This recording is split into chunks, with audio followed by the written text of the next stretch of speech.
Bismillahir Rahmanir Rahim. Assalamu alaikum wa rahmatullahi wa barakatuh. Peace be upon you and welcome to the Heart of Creativity with a very dear friend of mine and teacher, Dr. Samir Mahmoud. Thank you all so much for joining from around the planet. We've got an amazing group of people just coming on in. I can see already, Alhamdulillah, 50 plus people. Welcome, welcome. We've got Asma from Abu Dhabi. Z from Singapore, Salma from Dubai, Salwa from Dubai, Abrar from UAE, Rabia from Pakistan, Karen from the Netherlands. We've got Mariam from Tanzania. We've got Oktri from Jakarta, Raymond from Spain. We've got Hifzan from Jakarta, Maha from Canada. Welcome.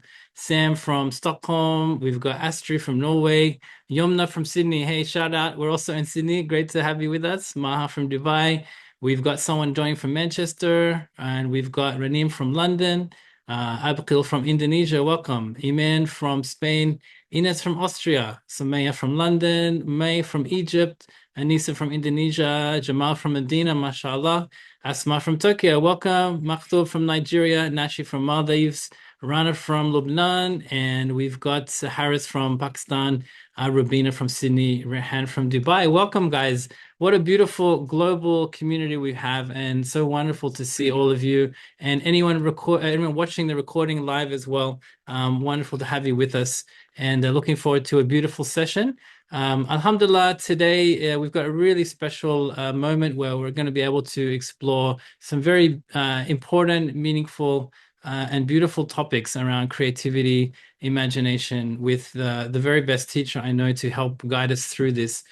Before we get started as well, feel free to use the chat as we go, and you can ask questions or interact. And the format will be, we'll have a bit of discussion towards the end. So Dr. Samir will share his slides and conversation with us, and then we'll take a short break around halfway and then do some Q&A. But feel free to also use the chat as we go, and I think there'll be some little activities and conversation. So welcome again. We've got a few others just joining. Great to have you with us. Ahmed from Riyadh. Great to have you with us and everyone joining. Alhamdulillah. So I thought I'd just share a bit of a very brief introduction for some context. In case you haven't joined one of our gatherings before, we have a community called the Heart of Design Community. And if we haven't met before, my name's Peter, coming here from Sydney. And Alhamdulillah, we have a beautiful community of we call like-hearted seekers, designers, professionals, dreamers, leaders. And we're exploring the intersection of spirituality, creativity, and entrepreneurship. So we have a program that we run called the Heart of Design. It's a 5-week program. Any of you who've done it here, feel free to use it in the chat and let us know. We've got Ismail just joining from Johannesburg. Great to have you with us. And we have our next cohort starting in April. So we've been running for 5 years. We've had over, I think, 1,200 people come through from all around the planet. And alhamdulillah, one of the best things about it, I think, is the companionship, the sahba, the global community we have. And it's really wonderful to welcome all of you. If it's your first time joining us, please join us for any of the gatherings. And anyone's welcome to join the program. So I'm joining from the Netherlands. Great to have you with us as well. The program, very briefly, is a 5-week journey through exploring how we can embrace design and what we might call designer mindset. So how we can embrace design tools to help us make decisions in our life and work, particularly our professional path, how we can align our spiritual aspirations with our professional journey, whether they're working in a job or a corporate environment. But perhaps for many of us, we might be thinking about, is there something else? Is there an idea we want to try out, a concept we want to develop? And we go through a 5-week journey to bring together our aspirations spiritually in practical steps and tools, how we can actually make progress on those ideas, inshallah. And thank you all, so many of you I know here have done that. Kamran is joining us from the UK. Great to have you with us as well. And these are expressed as well in the book, The Heart of Design, which explores these different spiritual aspirations and how we can apply many of them, inshallah, through our journey. But I will share in the note of that book, so much of that book has actually been inspired by my friend and teacher, Dr. Samir. And I'm very honored that he's here with us. He's actually in the Sydney studio. It's nice to catch you, Dr. Samir, in person when I know you're globally in demand. And sometimes I get to run into him in Turkey or other places, but to have him in Australia is a huge blessing for our community. Great to be here. Alhamdulillah. Taz joining us from London, great to have you, and one of our alumni. Thank you, Taz. So I wanted to just give a bit of a brief personal introduction. If you haven't come across Dr. Samir, mashallah, he's really, and he's right next to me, so, and he's a very humble and beautiful soul.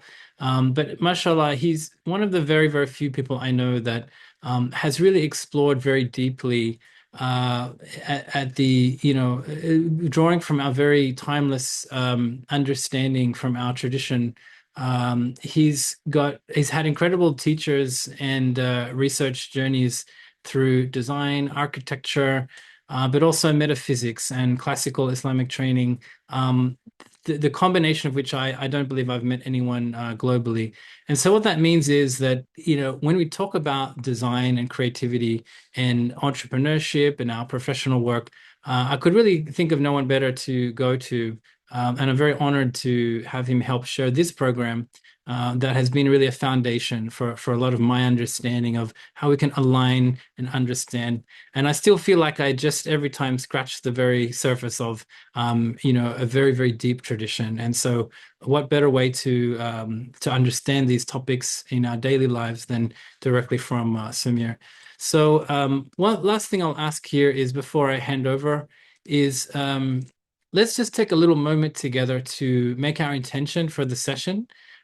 Maybe we've just woken up, or it's late at night, or maybe we've had a busy morning or afternoon. Maybe we're still thinking of 100 things on two different devices, and we all live we live lives where we're struggling sometimes to get our focus and presence and consciousness. And alhamdulillah, with thanks to God, we have a beautiful little opportunity here to be together, to learn from our teacher, and to be in a sohbah, a companionship globally. And let's also think of the many people struggling and suffering around the world at this moment. And what a beautiful opportunity or amana we have, you might say, to use our time and creativity in the path of service and helping those communities that are relying on us, inshallah, and using our imagination, our creativity, and inshallah, helping design a beautiful future for our planet and our next generation, inshallah. So we'll just take a brief moment, a couple of breaths. If you have a tea or a chai, feel free to get started with the journey. And we'll just take a short moment in silence, and then inshallah we'll let Dr. Samir take over. And if you would like to make a dua or a little prayer to yourself, of course, very welcome. Bismillah.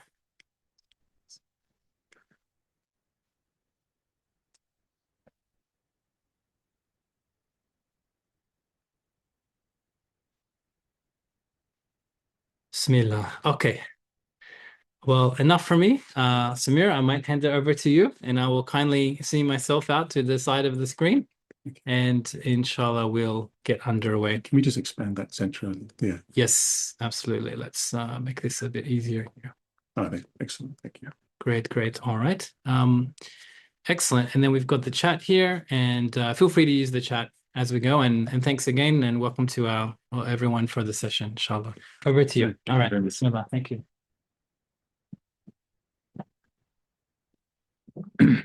Right. Assalamu alaikum everyone. Bismillah ar-Rahman ar-Rahim. Wa salatu wa salamu ala ashraf al-anbiya wal mursaleen. Muhammad bin Abdullah wa salatin wa taslim. Assalamu alaikum everyone. Welcome to this session on creativity, the heart of creativity. I'm honored to be here. I want to thank Peter Gould and the people at Peter Gould Studios for hosting me.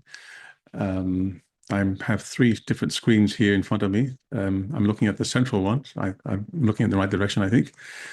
So inshallah, the topic of creativity, imagination, aesthetics has been something very dear to my heart for a very, very long time. And I've been doing research and I've been doing in the field of design for many years. And one of the things that has often struck me about the field and what we do is we're engaged in probably one of the most important activities in the cosmos. But we sometimes, I feel, we don't sufficiently appreciate its importance. So I want to take you on a journey through a few slides, and maybe perhaps try to reframe the question of creativity. We're all familiar with creativity. By virtue of being human, we are creative creatures. But maybe reframing it and allowing us to perhaps maybe imagine it or visualize it and contextualize it within a larger picture, a cosmic one, may help us better appreciate it and unleash that even greater creative potential that we have, inshallah. So, Bismillah, here goes.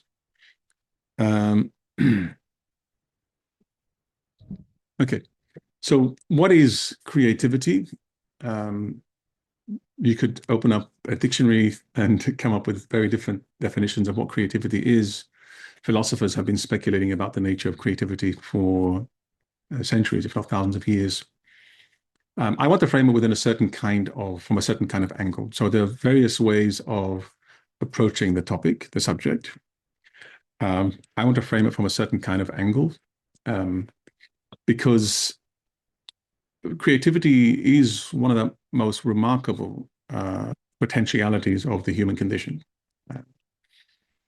It's something that that uniquely defines us as human beings. If you were to read Plato or Aristotle or various philosophers, what is the human being? They might say the human being is a rational animal, or the human being is an animal that speaks, or speech may define our unique attribute. But in actual fact, all these perhaps can be considered functions of an even more radical and more fundamental attribute that distinguishes us from all of creation, or all the creatures in creation, and that is our ability to create. And I'm going to try to, using a diagram, try to map that out in the next few slides. But what defines us the most is that which somehow eludes us, or eludes our ability to define and pin down. And it's only natural because it's something that is part and parcel of who we are and what we do. But drawing on the timeless classical Islamic tradition, we can maybe perhaps come a little bit closer, circling around or circumambulating this mysterious thing, this mysterious practice or act.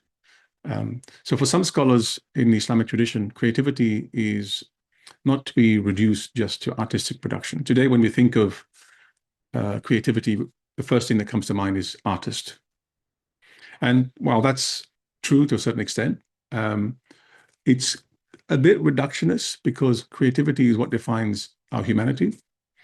Artistic production, problem solving being instances of a wider capacity we call creativity. And so creativity is really a fundamental dimension of existence itself. And as we'll see in the next few slides, from an Islamic perspective at least, everything in creation is a manifestation of divine names. And so we're going to see that creativity itself is a manifestation of divine attributes. And of all the creatures in existence that can best manifest divine names, it is the human being. Because the human being, of course, in the classical Islamic understanding at least, is a creature who encapsulates or manifests or gathers within their being the totality of divine attributes and divine names. If all of creation manifests divine names dispersed across the universe or across existence, the human being is that creature within existence that encapsulates all of them, concentrated with a very high degree of luminosity. And so we're very unique, remarkable beings, selected or elected for a specific role in creation. But creativity refracted through human consciousness and human action reaches its fullest potential. So this presentation is an invitation to think of creativity through this lens, where, if we were to summarize it before we begin, the the act of bringing something new into being mirrors the divine or the divine's eternal creative activity. Right? What we do, our creative acts mirror something at a much larger scale in existence. And looked at in that way, creativity becomes a very important moral responsibility also. Right? And we're going to see what that means, because today, when we think of creativity, we think of it as merely a self-expression. I have something, I feel something, I want to do something, and therefore I give expression to that feeling or that thought through creativity. But creativity isn't just a matter of self-expression. It's what bridges heaven and earth. It is that very act and process that permeates the very fabric of existence, and reaches that its pinnacle in human creativity. Okay, so let's explore that, inshallah.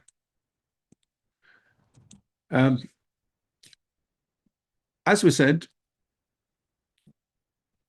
understanding creativity requires that we understand the source of creativity. And that means understanding the divine attributes, which flow through creation and manifest in their most extreme splendor in human actions or human domain. And so creativity in that sense is an act that human beings perform that at its most supreme participates in the very creative act of existence itself. At its most intense moment, human creativity is an instance of the divine creativity. And that happens when the human aligns with the divine. And I'm going to show a slide shortly about how human creativity compares with divine creativity. Right? But at its most supreme, in the same way that all of creation is a creative act of God, or a manifestation, an act through which the divine manifests through divine attributes, manifests in creation or through creation, which is what we call a theophany, a tajalli. Likewise, the most supreme form of human creativity is to become a conduit for this, the divine manifesting through us. And that requires certain kinds of preparations. So today, when we talk about creativity of the artists, well, the artist needs a certain kind of conditions, maybe moment, a state of flow to get into the kind of creative state in order to become creative and manifest creativity. But at its highest aspect, there are certain kind of preparatory steps we need to take, preparations or activities we perform to refine ourselves to become capable of that higher degree of creativity. Because while we are born with the potentiality of manifesting all divine names and with the capacity or potentiality to be extremely creative, we don't always, not everyone realizes or actualizes that full potentiality. And that requires certain kinds of steps, what to do, how do I do it, kind of thing, which we'll try to delve into shortly. This presentation is a preliminary presentation, which is a window into a much perhaps longer course at some later point, because there's a lot to be covered. But this understanding of creativity as theophany, this understanding of creativity as participating in a larger cosmic process, means that creativity is closely connected to spiritual practice. To participate in divine creativity that sustains creation, we have to undergo certain kind of transformations, transformations of the heart, transformations of the self, in order for us to participate in that. And once we participate in that larger creative process, whether it's the artist or the poet, the craftsman or the designer, or anyone engaged in a creative act, becomes a vessel through which divine creative power flows into manifestation. Okay, all right. So let's have a closer look at that relationship between creativity, and the divine names. I love these kind of calligraphic works with the divine name, supreme name in the center, and divine names kind of radiating outwardly, because it beautifully represents the way in which divine names are like the spokes of a wheel. However much you multiply the radii of a circle, they never multiply the center. The center is always one, right? So the divine has, according to some traditions, an infinite number of attributes, but they can be encapsulated or subsumed within the 99 divine names, which can also be subsumed within a smaller category, a number of divine names, until they can all be encapsulated by a single divine name, Allah. Right? And so in Islamic cosmology and Islamic theories or understanding of creation, God manifests the world by manifesting his attributes. And so the divine names form the warp and weft that weave the fabric of existence. And through a study of divine names, we can really better understand creation. We can better understand the relationship between human beings and the divine, and the divine and creation itself. It's that kind of bridge and connection between them. So the divine names, they're not abstract entities or attributes, but they're active principles and relations. Right? People often think that if I were to say someone is kind, that's an attribute, it's an abstract attribute. But the divine names are not really like that. They're attributes of action, attributes of relations, which means that the divine names are always doing something. That's one thing you have to always understand when we look at the divine names and understand them. They're always doing something, and they're doing something at every instance. So in anticipation of a point I want to make a little bit later, perhaps maybe it's useful to make it here and now. In the Islamic understanding of creation, the Islamic understanding of creation is such that God didn't create the world at some distant point in time in the past and is currently sitting back watching things unfold. Rather, the divine is constantly active and constantly creating and recreating the world. It's a difficult image sometimes to understand and appreciate, that the divine is constantly creating and actively creating in the world. But it suggests to us that every instance in creation is an act of creation. One analogy of how to understand this is to think of a TV screen, at least the older TV screens. You look at a TV screen and you see these moving images on the screen.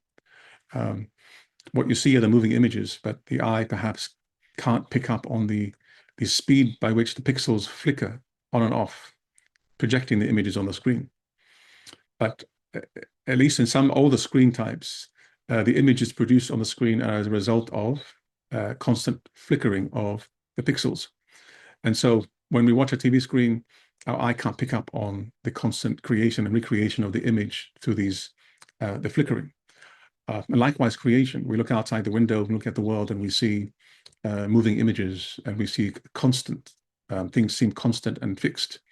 But in actual fact, everything is in perpetual flux. And at every instance, the stability of things is a result of the fact that it's created and recreated by God according to the essence which he has given to it, which means every single instant, faster than the blink of an eye, we are constantly sustained by a creative act.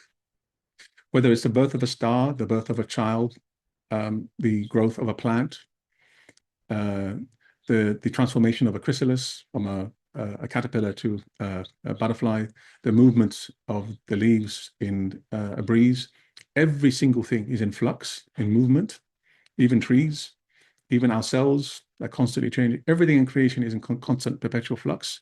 Everything is in constant process of being created and in movement from one state to another, where everything is in constant movement. And so when we think of the divine names, then we're thinking of divine names that are not attributes of some abstract entity, but actually they're things that are doing things now and are constantly, right? So when we engage in human creativity or creative activity, we're manifesting certain divine names or certain divine acts within our sphere. So human beings being created upon the totality of divine names, we possess attributes which we derive or are given to us as a gift from God. Right? When a carpenter fashions a table, the poet composes verses of poetry, the architect envisions a new structure, or the designer brings forth a new product. Each expresses these creative divine names through particular craft and particular vision, and within the particular capacity of their skill set. Right? Each one of us refracts, the same way that a glass or crystal refracts the light of the sun. Each, according to the nature of the crystal and the light, each one of us refracts certain attributes in our own way, in our own space, in our own domain. And the extent to which we become capable of refracting the light in its totality, we become aligned and attuned to the divine creativity that manifests through us. Right? So this connection between human creativity and divine names elevates the creative work that human beings perform beyond mere utility or entertainment. Yes, we artists create things for all sorts of reasons, but it's only when our creative act becomes a sacred act through which we participate in a larger cosmic process of creation that our creative act becomes a sacred activity that transcends us, in which we participate in making the invisible visible and giving form to previously unimagined possibilities. Let's delve a little bit deeper into specific divine names. Currently, I've been talking about the divine names in general, but let's talk about specific divine names, because in the same way that certain names are associated with, for example, divine name the knower gives us human beings the capacity to know, so we participate in the divine name the knower.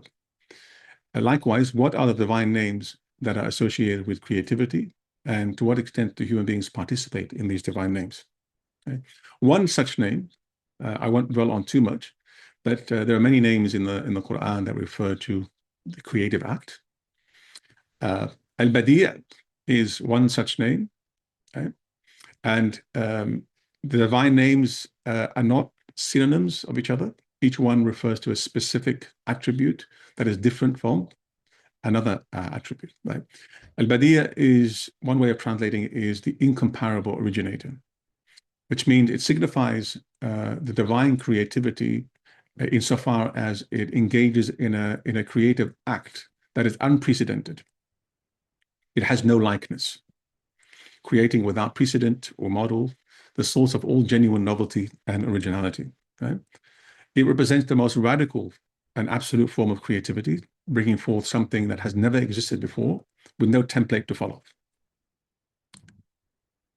Now, if you were to ask ourselves to what extent do human beings participate in this divine name, the answer would be something like, we participate in this divine name up to a point, because ultimately every creative human act has either a precedent or a pre-existing material that we work with.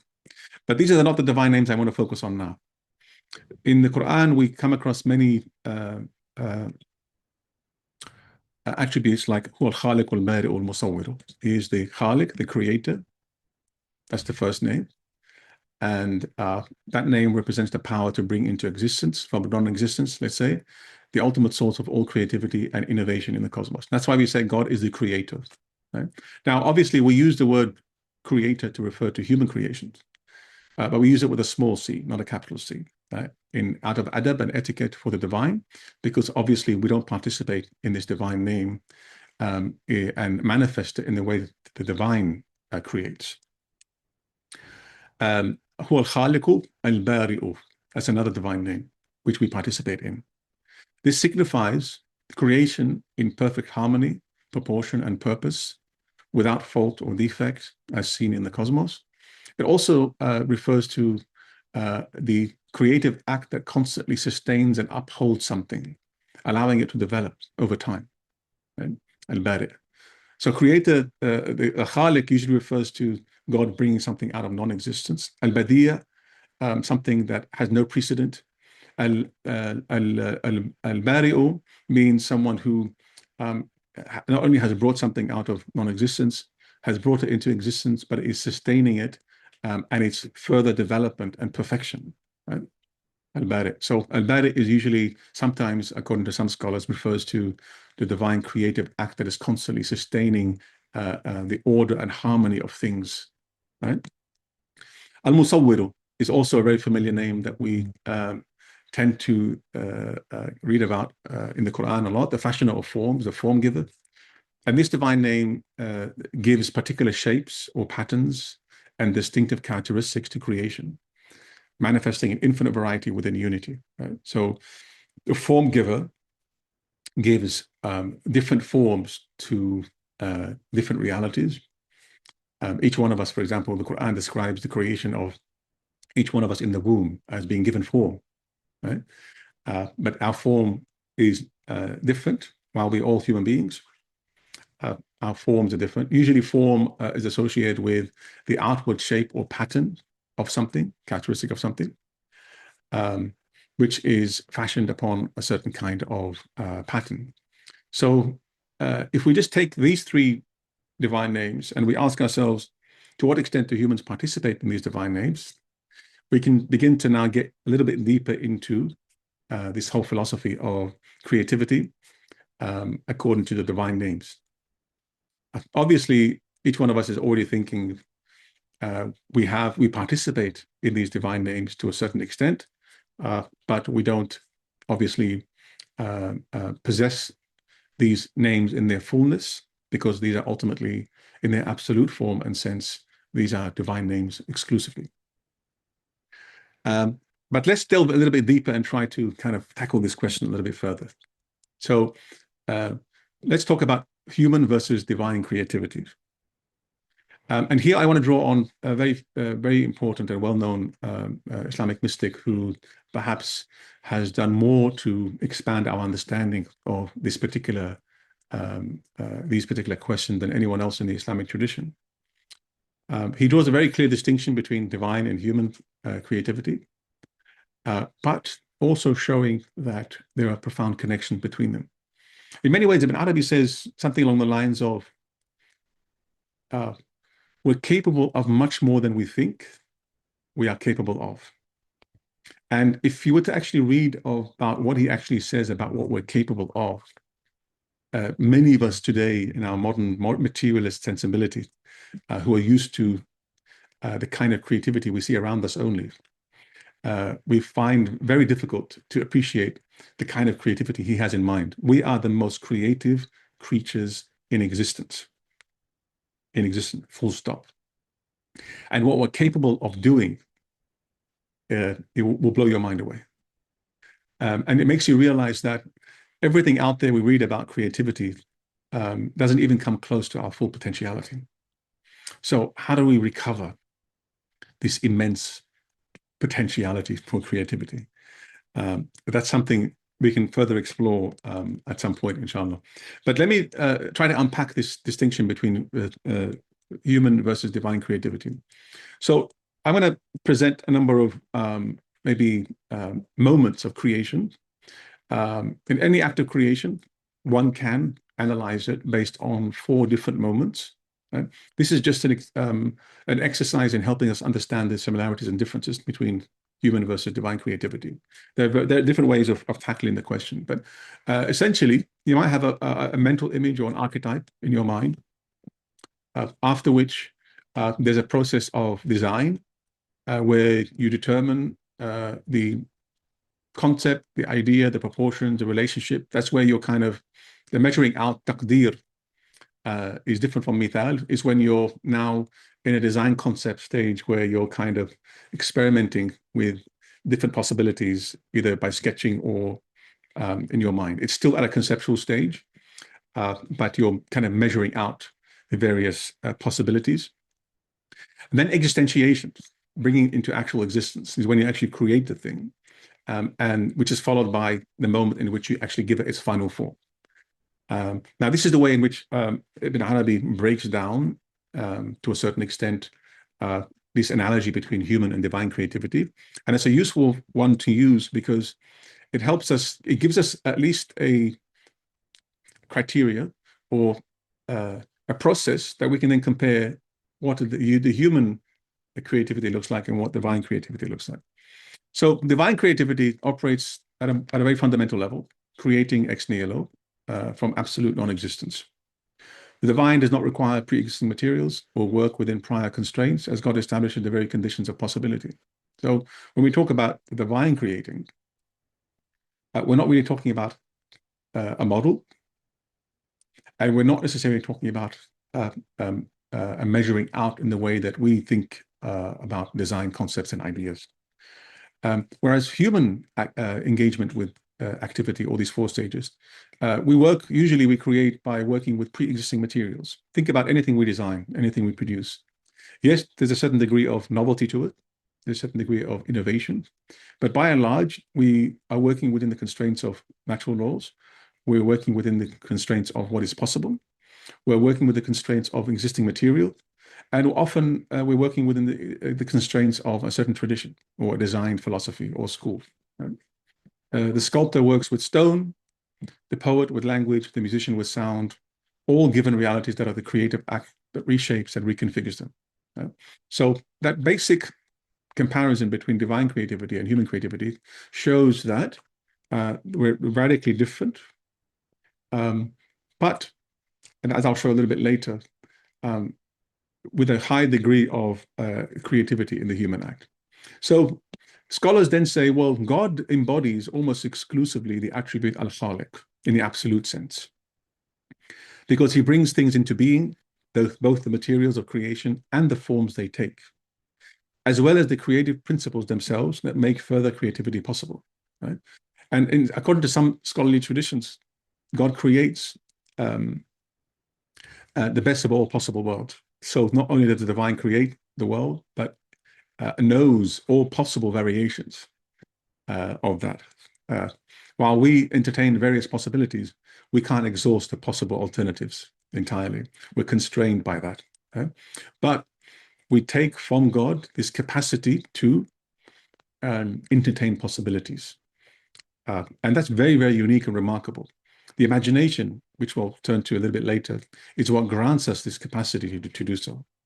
So the human artist then functions primarily as al-musawwir, the form giver. Yes, we create. Yes, we bring forth things into existence. But our true novelty, maybe, our true kind of, let's say, descriptor is we're really form givers. We really give shape to things. That doesn't take away from our creative capacity. But if out of adab with Allah subhanahu wa ta'ala, the scholars say we use the word al-Khaliq just for God. Right? Yes, we are creators, but there's also an adab and ethics here. So while metaphysically, yes, we are creators, we create like God, not in the same way God. Out of adab, scholars say the human being, the artist, functions as musawwir. That's why in the tradition you find descriptions of artists, geometers, and people who engage in creation of ornamentation or paintings, musawwirun. And there are other terms we'll mention in a minute. So this is genuine creativity, but it operates within divinely established parameters. Right? So yes, the human being manifests a high degree of creativity. We refract the divine light or the divine creative act and capacity within our own capacities, and the extent to which we actualize our share in the divine name, the creator, we can create. So each one of us has a share in any one of these divine names. Yeah? Each one of us has a share in the divine name, the knower. Each one of us has a share in the divine name, the sustainer. Each one of us has a share in all the divine names. Likewise, each one of us has a share in each one of these divine names that refers to creativity. Now, scholars have asked interesting questions. Can we increase our share? And the answer is yes, there are practices that we can do.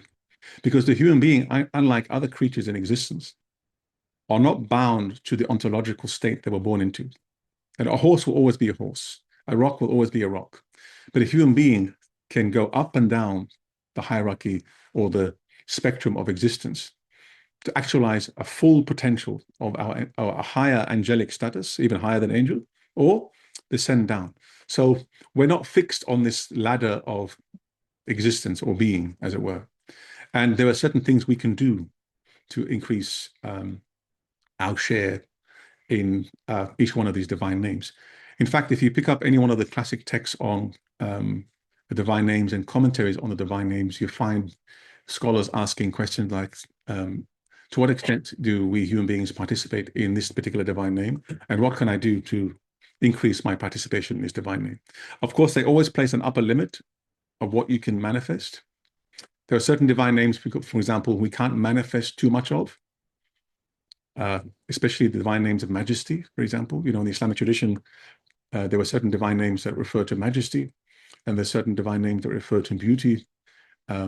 Divine names of majesty, where scholars are very, very cautious, and we have to be very careful how much we manifest of those attributes within our human sphere, because some of these attributes refracted through the finite human being can manifest in awful ways. Yeah. Okay, all right, so moving on. So creativity, imagination. So what's the relationship between them? Well, imagination, especially in the philosophy of Ibn Arabi, is very crucial to this whole creative process. It's not just a faculty we utilize to produce mental images. One of the amazing things about the Islamic tradition, particularly the tradition that I'm referring to here, Ibn Arabi, makes a very clear distinction between types of imagination. We have lower imagination, let's call it fantasy. We have higher imagination, let's call it khayal, or proper imagination. Right? Now, yes, lower fantasy, or the lower capacity for imagination, we produce mental images, we conjure them up. We can be bored, sitting, staring out the window, daydreaming, or we can have one of those random crazy dreams. We wake up from in the middle of the night. Or we can just conjure up images to fulfill a certain fantasy. This is one way in which the imagination can be utilized. And yes, it is creative. You can produce all sorts of art from this activation of imagination. You can produce all sorts of products, all sorts of scenarios and scripts. But Ibn Arabi is adamant that we have an even higher imagination that is part of our spiritual capacities. And that's the one we really want to activate. It works in the same way that the lower imagination works. It conjures up images, it puts together, it gives certain things that don't have form, it gives them form. You know, when you imagine something in a dream, or you imagine, I don't know, an imaginary world, you give form to things that don't have essentially form. You know, you might conjure up the world, the Star Wars universe or Star Trek universe, or you might imagine a product and then bring it out to into existence by making it. But Ibn Arabi says, deep within us, there is even a higher imaginative capacity, which when we activate it, it doesn't fulfill our fantasies and lower desires. It allows us to plug into that higher capacity for co-creating and manifesting realities in a higher domain. And that higher domain exists as a real world. It's not the place to get into it. I'm not going to get into it right now. It can be a bit confusing. But what I want to what I want to take away right now from this presentation is, don't confuse your creative imagination with only the kind of imagination you deploy on a day-to-day basis. That's a lower use of it, and you're capable of much, much more. And I'll give a few examples shortly. So imagination is the power to transform, to take one thing, reveal it as another, to show one thing in the shape of another, something that doesn't have form to give it form. Right? It's a remarkable capacity, remarkable ability. When you close your eyes, think about it. If you close your eyes and you imagine a world, a universe, like Star Trek or Star Wars, whatever it is, that's an amazing capacity. Think about it. No other creature can do that. You've created a world. However, the world only has reality in where have you created it? And because it's bound to your psychic constitution, it has a relative existence. Now, it's vast, it's amazing. You can create a whole number of movies that unfold within the Star Wars universe or the Lord of the Ring universe, or products within a certain kind of series. And yes, you've created something that doesn't exist. You brought it into existence. But Ibn Arabi says these things only have existence within the psychic world that created them. However, when you tap into your higher imaginative capacity, you're tapping into a faculty that transcends you, and what you bring into existence in that world actually exists in that world. But maybe perhaps that's just something to discuss or explore in a separate session, because it is a very, I think intuitively, when we hear something like this, I think deep down it resonates with us. It resonates that not everything we create and conjure up is necessarily false or untrue or just in my head, which is what a lot of contemporary philosophy of mind tends to talk about. No, we actually can tap into a space, a world, and an ability that is real, that transcends me and you, and allows us to participate in a world that's beyond just us or beyond our own psychic existence. And there's a lot of reassurance in that, because we're not cooped up in our own minds and heads only. We can actually tap into a world that transcends our mere individuality, and allow us to participate in a larger cosmic existence. In a lot of the spiritual traditions in Islam, when they talk about the himma of the heart, the intense energy of the heart and its focus, this is what they're talking about. They're not talking about creating whimsical worlds that satisfy lower desires or sexual instincts or the desire to eat or some egotistical ambition. Yes, those are creative capacities, but Ibn Arabi reminds us that you're capable of much, much more.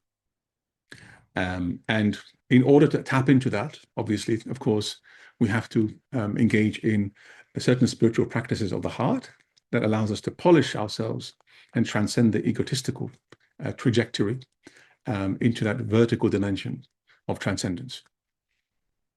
So imagination bridges worlds. Imagination bridges the world of your own mind with that larger world that transcends your own mind. It bridges heaven and earth.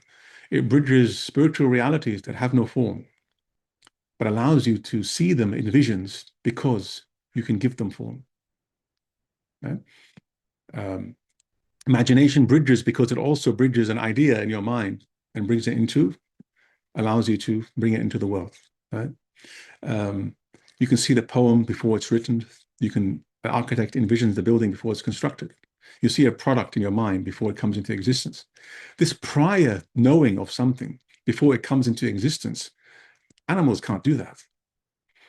Many creatures can't do that. The human being participates in the divine capacity to have ideas before they even come into reality, and to cloak them and give them form in the manner that you choose to do so. Okay, all right. So creativity is nothing without imagination. And imagination provides that space where we explore different possibilities. In fact, the human being is capable, like the divine, of entertaining a wide variety of different possibilities before they happen. Our capacity is limited. You take into account all the factors and you can conjure up or imagine a product that's necessary at this particular moment in time or design. You can entertain in your mind and play out different scenarios that unfold. You can simulate reality. We're capable of doing this. This is a divine gift. This is a divine capacity that we have been given. The question is, it's given with also a moral responsibility. When you use your imagination to conjure up various ways of producing weapons and destroying the earth, yes, you are using your creative capacity, but with very questionable moral outcomes. So we're capable of deploying our creative capacities in all sorts of different ways. Some of them commendable, some of them not.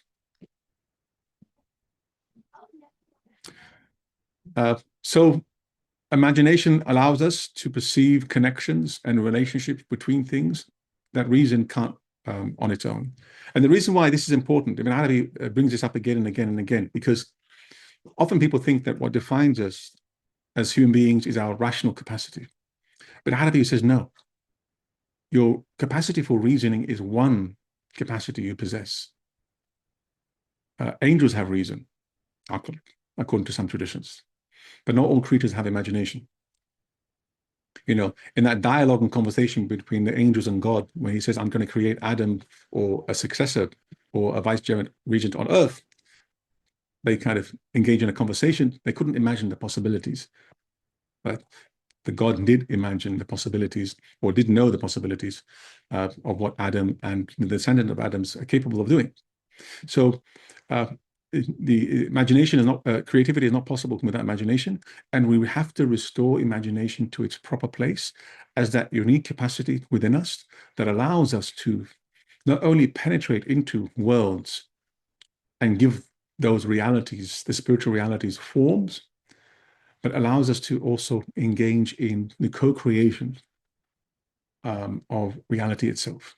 Now, I know this last statement will come across as quite controversial to some people, but I want to stay. But I'll say that I want you to understand it in a certain way. When we say co-creating, it doesn't mean we're creating like God, but Allah has given us a moral responsibility of stewardship on earth, and has given us as individuals a margin of freedom and space to do and actualize a God-given creative capacity. And he has given the collectivity of the human race likewise the same. Look around us and you'll see all this civilization and all this technology is a manifestation of a very rare, unique gift that only we are capable of. And so, unless it's disciplined by knowledge and spiritual practice, it can lead to very, very dangerous outcomes. But because we don't foreground our unique imaginative capacity, we tend to speak of imagination in a very, very negative sense. So the first thing that comes to mind when you say imagine something is something not real. When we say imaginary, we mean something not real, right? Actually, we have to distinguish. There are certain things that are a product of the imagination, like lower nafs or fantasy or wahm, illusion, that are not real, yes. But there's also that other capacity of imagination that allows us to insert ourselves into a larger cosmic rhythm and manifest things that we were never thought we were capable of. And I'm going to give a few examples shortly. One of the amazing things about creativity and creation is this sheer joy of the act of creation. And Ibn Arabi talks at length about this. There is joy in the very act of creating something that no one has imagined before or thought of. A joy that is analogous, though not similar, to the divine joy in creating the world. Every time we create something, we're performing something similar to a divine act of creation. And when we create something new, when we put together things in a new way, reconfigure them, there's an intrinsic joy and satisfaction that comes with a simple act of creating. And that's because we're participating in a remarkable way, we're participating in this God-given gift, this attribute of ours, and we are actualizing it in practice. Anyone who's ever created anything, you know the joy of being in the flow and making something or creating something or producing something. We get bored and tired and dead on the inside when we're doing something the same or routine. When we engage in doing something new, something creative, we feel an immense joy. That's because we share in the same kind of joy the divine creates, the divine joy, like when creating the world. Right? So there's a very profound spiritual dimension to creative acts, creative work. And this joy is a spiritual joy. Now, this spiritual joy that we enjoy and experience in every creative act may be often occluded or may be covered over by the immorality of the creative act itself. But the joy itself nonetheless is real. like I said earlier, you can create anything and feel joy in the act of creation, but not everything is ethical or moral, and not everything we're capable of doing or creating we should be doing, right? But that's why it's important to always align ourselves with uh, practices or creative practices that actualize things in a certain way, fulfilling the higher objectives, moral and spiritual and ethical objectives of our mandate as stewards on earth. The sole concern, Ibn Arabi says, of the one who invents is to take separate existing things and configure them in his or her mind in a new way, in a novel way, previously unknown to them. Right? The true innovator and mubda is he or she who does not take a look at anyone except what unfolds within themselves, if they wish to find joy and pleasure in the joy of creating something new. Right? So, but the highest type of creativity that we can actualize is one where we look inward through the inner eye of contemplation and vision, not imitating others, and produce something entirely new. The most creative knowers, Ibn Arabi says, are the eloquent poets, the geometers, muhandisun, and among the craftsmen, he says, the carpenters and builders. Right? So he gives many examples in his works on different creative, usually drawn from the crafts, artists and crafts. There's a reason why he considers poets to be the most creative. We don't need to get into that right now. But he goes through different kinds of crafts in his work, the pottery, he goes through carpentry, he goes through all sorts of, I never come across a mystic who celebrates the crafts as much as he does in that way. So the creative joy that he's describing is not just an act of mere satisfaction. It's a moment, even though we're not conscious of it every time, it's a participation in a divine consciousness, a divine act, a glimpse of an eternal process, a pleasure of bringing something new into existence. And this in itself and of itself is enough motivation for the creative act. Many artists create for the sake of creating. In and of itself, it's satisfaction enough.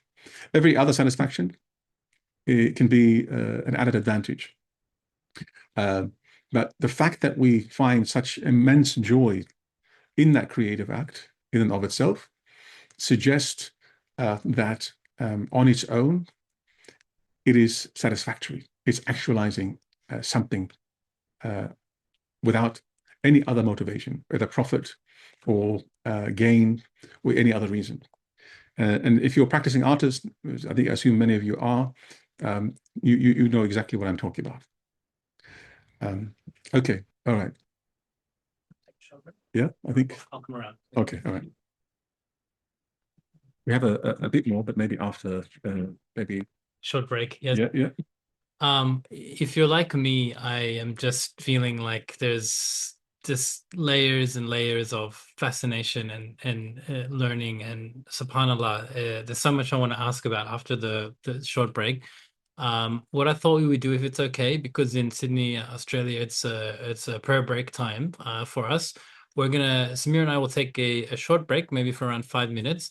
But what I'm going to do, if it's okay, we'd love to invite you to stay with us. I've got two of our amazing accredited higher design trainers, and I'll invite Ibrahim and Nashi maybe to come up as co-hosts, and maybe just in this, feel free to take a break if you like, for anyone listening, or if you stay on, they might just share a few minutes of reflections while we take that break as well, and then we'll come back to some live conversation, a little bit more from Dr. Samir, and then we'll have some Q&A.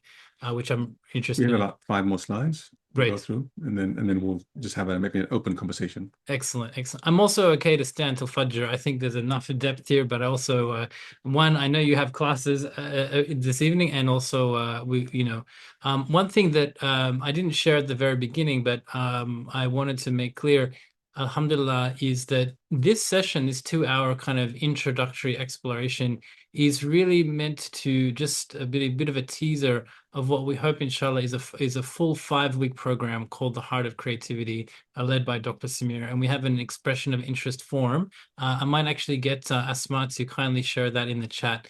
If you would like to take that course, inshallah, sometime in 2026, please fill that form out, and we would love to capture your details. So just one moment here. What we'll do is I'm going to just give some co-hosting ability to our friend here, Ibrahim, and also Nashi. So feel free either to take a short break, or if you are able to stay, we will have some maybe brief reflections as well from our two creative leaders here. I'll bring them up. Okay, Ibrahim, you can hear us okay? Yes. Assalamu Great. alaikum and Walaikum good day, salam. everyone. Well, Ibrahim, maybe do a very brief intro, and Nashi as well. And then I will return in about 5 minutes, inshallah, 7 minutes. And if you're able to stay, anyone listening in, please, we're looking forward to the Q&A with you as well. Assalamu alaikum. We'll see you shortly. Thank you. Bismillah ar-Rahman ar-Rahim. This is actually not rehearsed. We are being put here on the spot, which seems to fit also with the theme of spontaneous creativity and spontaneous expression of creativity. Brief introduction. My name is Ibrahim. I am based in Andalusia, in a little village, Orgiva, and I see that my friend Raymond is also dialing in from there. And like many of you, I've taken the Heart of Design program a while ago, and then I also went through the training program to become a facilitator, and that's where Nashi and I have connected. And I believe, Nashi, you're also there. Do you want to briefly introduce yourself as well? Assalamu alaikum, everyone. Lovely to see you all here. I'm Nashi. I'm based in the Maldives. So, yeah, let's see, Ibrahim, what are the aha moments and what that really deeply touched during these explanations from Dr. Samir, right? Yes. Incredible. Yeah, we have Nashi from Maldives, but I saw also in the chat we have people from all parts of the world, from UK to Nigeria to Indonesia. What a beautiful, colorful community we have here. Yeah, I don't know, Nashi, is there something that you wanted to share that stood out for you or that was for you like an aha moment? Feel welcome. I had definitely one thing that I wanted to share, but I wanted to let you go first. Yeah, what came to my mind is how many ideas does comes to our mind and how much do we act upon them, right? I mean, like Allah subhanahu wa ta'ala puts ideas in our heads. And do we contemplate on these ideas? Do we take actions on these ideas? Do we take this as an amana from Allah subhanahu wa ta'ala? That really made me reflect on that part. Yeah, I think we often call it also inspiration. We this typical being under the shower and suddenly having this idea come up, but also in other moments. And I like how you put this emphasis on it is also, like they say, with great power comes great responsibility, but we're saying is with great ideas come great responsibility, like amana, like you can actually act upon that and express and turn it into doing something good for the community or for humanity at large. I like that.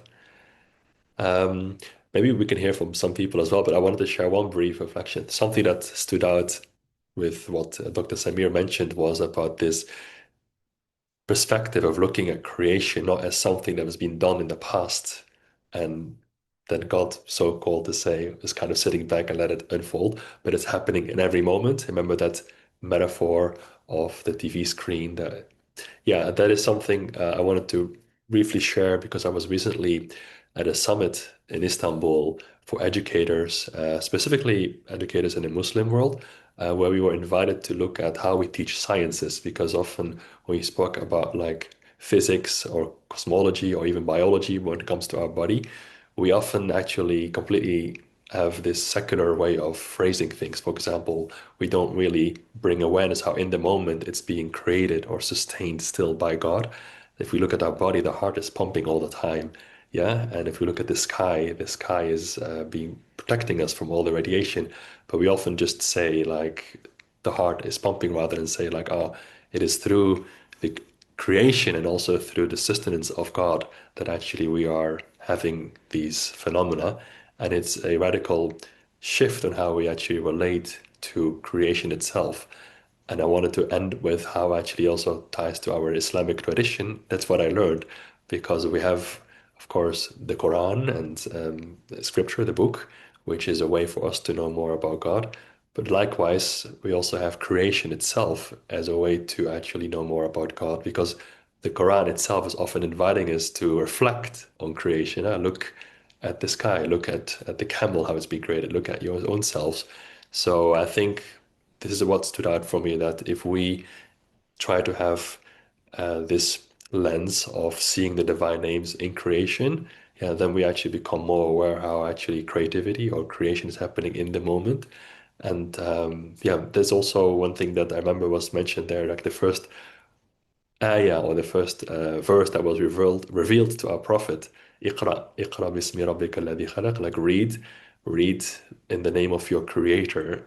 And what the teacher was telling us there actually, like, well, yeah, one of the very first acts that we as human beings are invited by God is to actually look at the creator, because that's actually how we can become aware of these divine names in action. Like Dr. Samir is saying, they're not actually just something that happened in the past, but they're happening in the moment continuously all the time.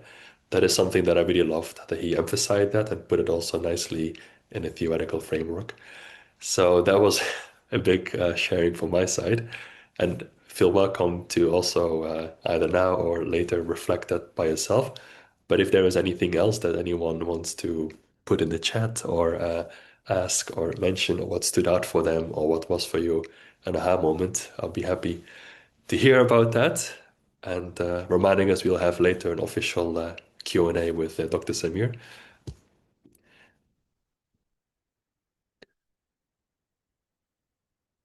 I see we have people also from Kerala, Egypt, Philippines, a very diverse, colorful crowd.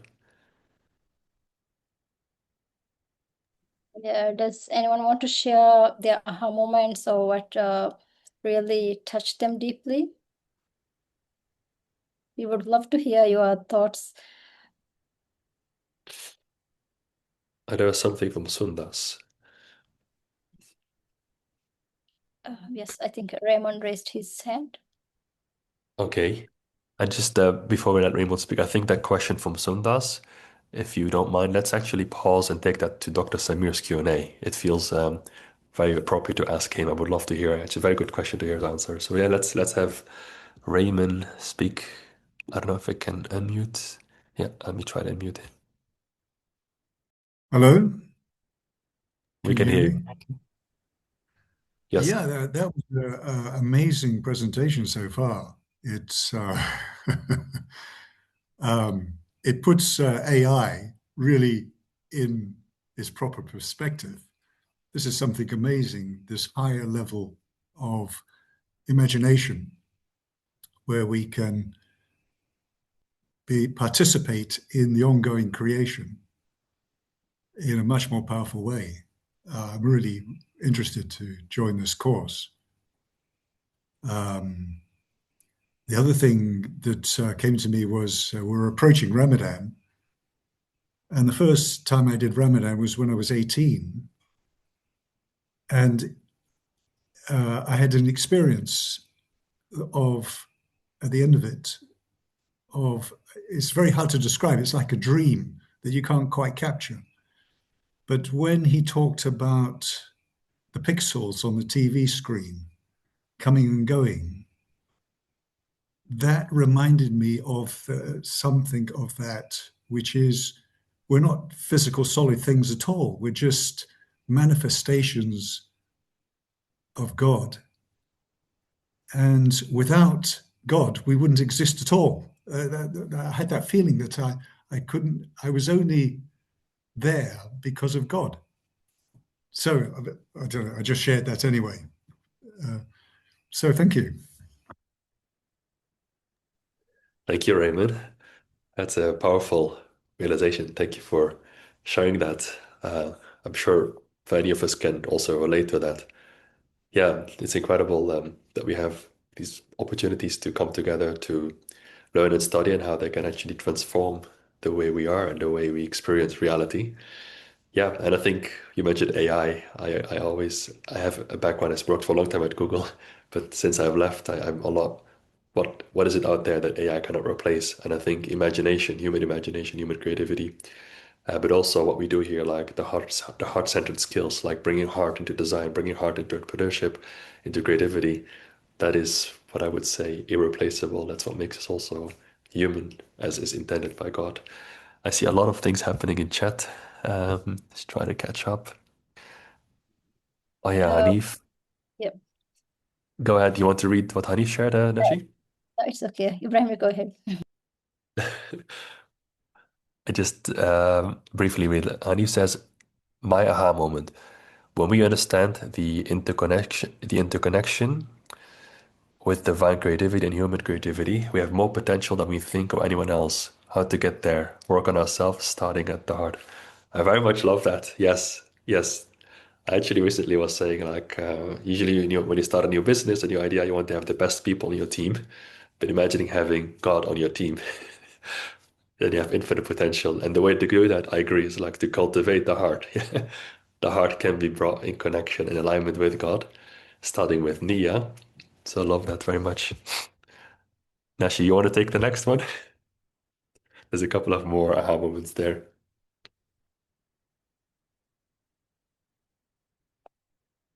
Oh, yeah, Aisha, right?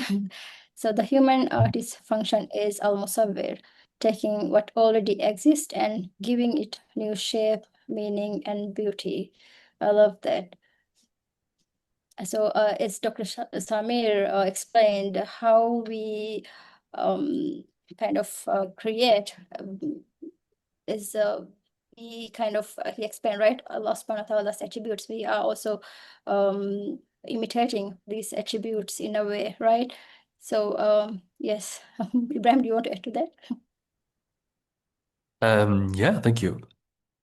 The human artist function as al-musawwir. Yeah, I think what comes to my mind here is what Dr. Samir mentioned as being a vessel. And recently I come also across the word a conduit, and also the state of flow. I think if I can look, many of us might have experienced that, like when we actually feel that we're no longer the doer. I heard also some musicians explain when they're playing. So the composition is just kind of expressing through them. And maybe that's also what we talk like becoming expression, like a conduit vessel. But I see beyond that, we have also Ervina by Rami. What a beautiful name. I'm going to unmute you and then ask you to tell us where you're from and tell us what you want to share. So, And Ibrahim, I'm gonna sneak back in here and just give our greeting and salam. We've alhamdulillah had a beautiful prayer.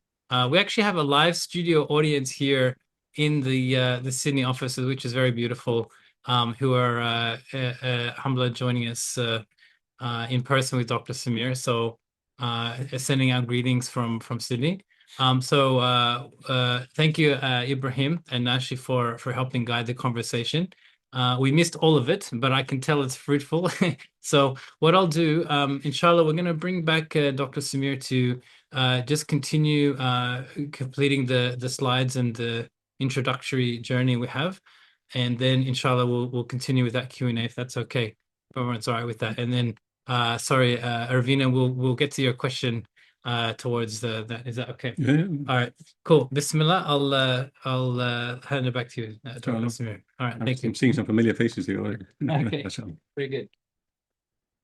All right, assalamu alaikum everyone. We're back, inshallah. I hope you had a fruitful break. I want to go through a few more slides and then we can go to a conversation, inshallah. Okay, here we are. So, in light of what we just talked about, we look out there, there's all sorts of people who create. There's all sorts of creators, let's say, out there. It's useful sometimes to distinguish between different categories of creators. And so I'm going to do something preliminary here that I put together from these sources, but it helps us really understand this question of what kind of creator am I? Which category do I fall into? I know people don't like categories and they don't like the word hierarchy, but ultimately, instead of the word hierarchy, it may be useful to think of to what extent do I participate in this divine name? And well, different beings, different creatures participate in creative capacity in different ways. Right?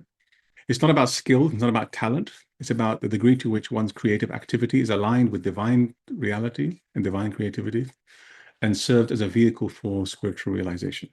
Right? So let's go through that. Obviously, the most obvious at the pinnacle of this kind of the apex of this hierarchy of creators is obviously the divine. This is absolute creativity. It's continuous, it's effortless, it's without limitation, it's eternal, fountain from which all creative possibilities flow. Every creative thing, every moment exists through this ongoing divine creative act. Right?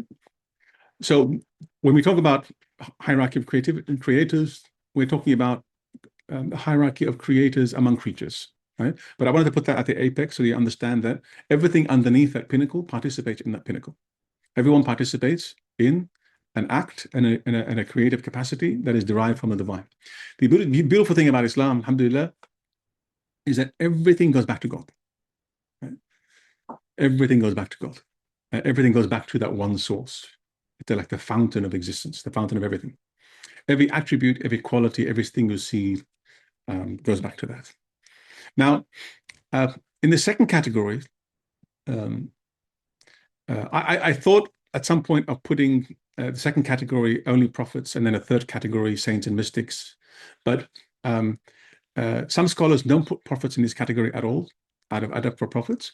But the extent to which prophets are human beings who participate, like everything in creation, in every divine attribute, prophets manifest creativity in its most supreme way. Being human beings, the perfect human beings, they manifest it in a remarkable way. Let me give you an example. The Prophet Isa alayhi salam is considered a figure, a prophet, a messenger who manifests the attribute of creativity in a remarkable way. It was in a way that we most explicitly identify and relate to. And the Quran describes, in the prophetic tradition, describe Isa alayhi salam forming out of clay the form of a bird, right? Remember? If you recall that. And he breathes into it and it comes to life, right? And the Quran asks rhetorically, and did Jesus himself commit all these acts? And the Quranic response on the tongue of Isa alayhi salam, bi-iznillah. He revived the dead, bi-iznillah, by permission of God, by leave of God. So this is an example where we see the supreme manifestation of a human being, the most perfect, which is a prophet, messenger, who becomes a conduit for a pure divine creative act, which to our mind is not really physically possible for most human beings, right? But it is possible for the divine. And so prophets exhibit capacities, let's say, call them creative capacities, that are denied to most human beings by virtue of the fact that they are so close to God and aligned with God that they become pure conduits for divine manifestations and divine creativity to come through them. Right? Resurrecting the dead, healing, the magic that Musa alayhi salam, well, technically not magic, but the kind of creative act he engaged with, as opposed to the magicians, the sorcerers of Pharaoh's court. That is creative, and it's a participation in a divine name creator. Why? Because something that wasn't was brought forth into existence, right? So it participates in this divine name. But it has to do with the state of spiritual realization and perfection that prophets possess that enable them to do that. Beneath the prophets, obviously, in that category of human beings engaged in remarkable creative acts, are saints, mystics, awliya, divinely inspired creativity. The himma of the heart that scholars talk about, the intense himma of the heart and its concentration on realizing certain karamat, certain favors, certain kind of miraculous acts that seem to defy the understanding of those who observe them. But again, they're performed not by virtue of an ego, but by virtue of utter state of humility. The divinely inspired creativity of saints and mystics is by virtue of them actualizing the state of servanthood, right? Which is an extreme state of spiritual realization. Right? And then, obviously, the last category is the one we're familiar with. Artisans, craft people, designers, and they engage in all sorts of creative acts through natural materials, carpenters, builders, weavers, designers, etc. It primarily operates through natural principles, though it can rise to spiritual dimensions when performed with consciousness and devotion. Now, if you're a craftsman, an artisan, are you engaged in creative act? Yes. Do you participate in the divine name, the Creator? Yes. Is that the full potential of your creative act? No. Right? An artist can rise up in their creative craftsmanship and actualize a certain degree of creativity associated with saints and mystics while being a craftsman. Right? So these are not mutually exclusive categories. But if that artist and craftsperson is someone who doesn't engage in spiritual realization, doesn't engage in polishing the heart, doesn't engage in those spiritual, ethical, moral practices that allows them to actualize a higher potentiality within them, they remain at the level of the everyday creative artisan and craftsperson that we're familiar with in the design industry. But if you are a craftsman, you are engaged in creative activities, and you're also simultaneously engaging in the spiritual dimension of what you're doing, then you can produce and actualize higher degrees of creativity through your artisanal practice, right? And you see a lot of these type of saint mystic / artisans in classical cultures, like when you find an artist producing an icon, or in religious art, for example, or certain forms of art that you find that evoke a very deep mystical spiritual state. These are forms of art where the artist, who is a crafts and skill person, happens to also actualize a very high degree of spiritual realization and is able to then produce works of art or objects that have a certain kind of barakah or spiritual energy about them, a capacity to convey all who see the work of art or object into another world. We've all encountered works of art like this before.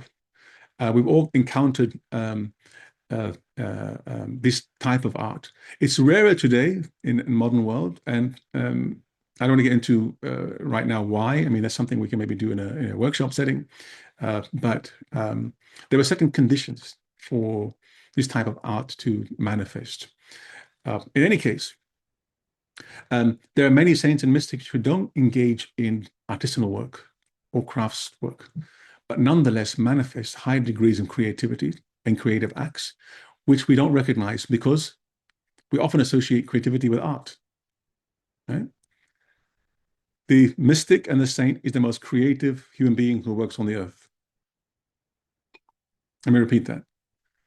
The saint and the mystic is the most creative individual. They may manifest that creativity in art, they may not.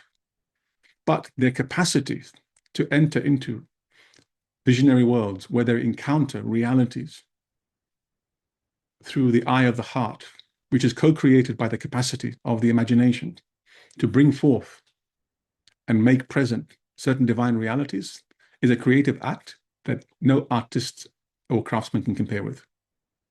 When you engage in spiritual activity, you engage in a remarkable creative act. The visions you have, the experiences you have, are co-created by the creative capacity of the heart that penetrates into the metaphysical world and makes present the realities there. And once we start understanding creativity in this sense, we realize that the familiar forms of creativity we often associate with artists and craftspeople is not the only type of creativity we're capable of of engaging it. And the more we know this, we're able to then turn our artisanal and craft practices, our design practices, into profound spiritual acts. Right? People who are already engaged in a creative act, artisans and craftspeople, are already halfway there. They're already engaged in a creative process. The question is to deepen it to spiritual realizations. And what comes forth from you, out of you, becomes something that is called forth by larger cosmic forces and possibilities, all linked to the divine name, the Creator, and all aligned with a larger cosmic rhythm and pattern of order and meaning, which is something becoming rarer and rarer in our modern world. There are conditions for actualizing these higher potentialities. And the more we sink into egotistical forms of self-expression and manifesting only certain kind of profit-oriented or selfish-oriented goals exclusively. There's nothing wrong with profit, nothing wrong with making a name for yourself, but once that becomes the only motivation from doing what we do, it taints the process. You are capable of what I'm calling here natural creativity. The Arabic calls it natural creativity as opposed to spiritual creativity. Yeah, tabi'i, that's the word he uses in Arabic. You are capable of it, but you can't go beyond that. You can't go beyond it. There's a lot to be said. I mean, I'm unpacking a little bit as we go along because there's a lot of material, and we want to have a conversation at some point. But this hierarchy reveals that creativity exists on a spectrum, from the purely material to the absolutely divine. Human beings occupy a middle position capable of participating in creativity at multiple levels simultaneously, working with material substances while also accessing spiritual inspiration and divine grace. Right? And this ability to participate in both the material and the spiritual, is what explains a lot of traditional sciences that we no longer talk about today, like alchemy and others, right? This ability to work with the material world, but simultaneously the spiritual world is something we've kind of lost the skill for. But that's another topic. Okay, all right. So there's some foundational principles we can kind of go over very quickly. Actually, I want to get to the next slide, the last one. I mean, this is just a summary of what we've talked about so far. That actualizing your creative potential brings you into proximity to your divine, to the divine.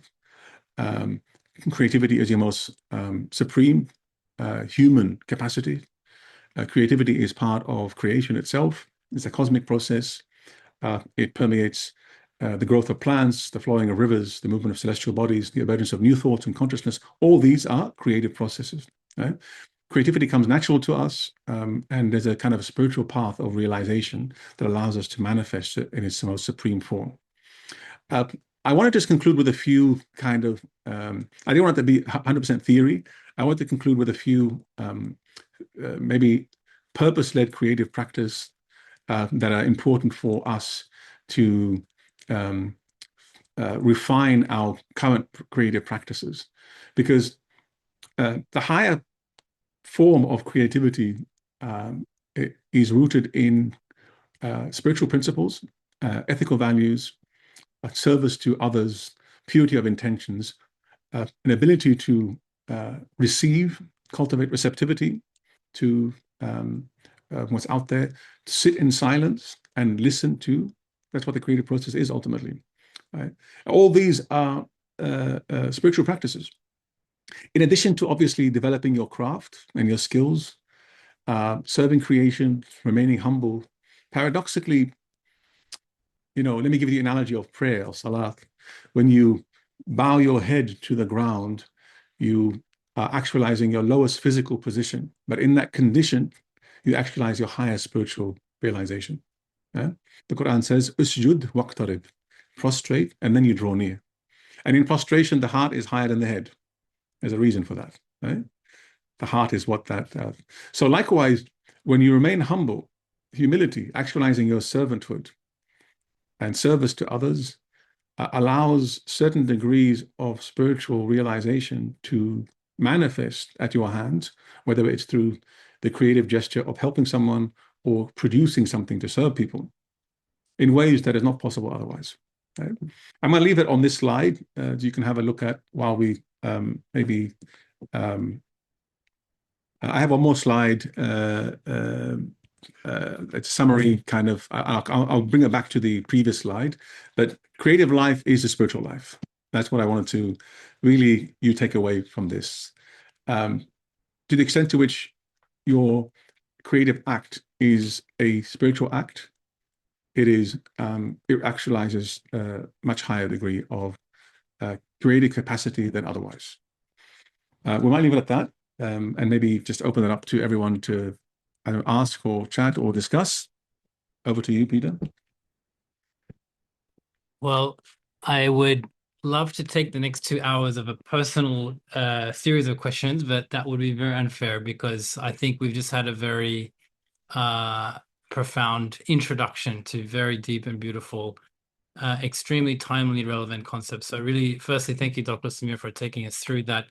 I think you've condensed many years of study, reflection, and insight into just a beautiful distillation, but really, mashallah, transformational.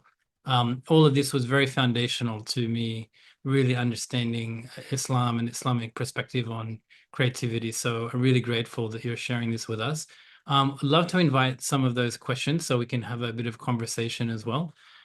Yes, inshallah, we'll be able to release the recording to the community, and we'll be sharing after.